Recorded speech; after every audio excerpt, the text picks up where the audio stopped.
I love slushes, but I do generally drink diet beverages if I have a soda. I would love for this to work. We're gonna try it out. Even though it says you need a high sugar content, we're gonna see if we can get away with it. Will it work? Probably not, but I'm still willing to try. Do you ever get told no about something, but you don't really believe it until you try it for yourself?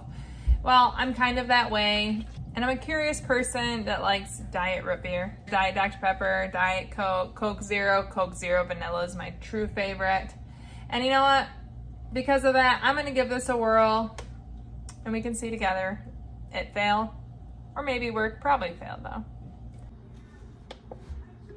We're gonna do the slush and we're gonna go up to 4. We'll see if that works.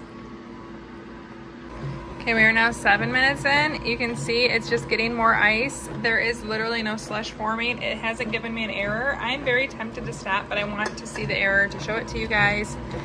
I can hear it hitting the ice though on that evaporator, and I don't want to break my brand new machine that I like.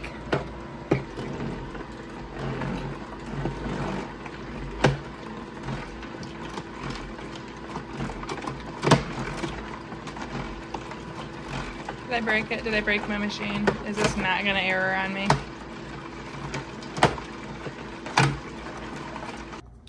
Okay, so you can see it finally gave me an error 12 minutes in. It's flashing slush and then it's coming down. That is the too low of sugar error. If these started at the bottom and came up, that's the too high of alcohol content error, but going down is too low of sugar. Going down is low, going up is high. I think that's pretty easy to remember.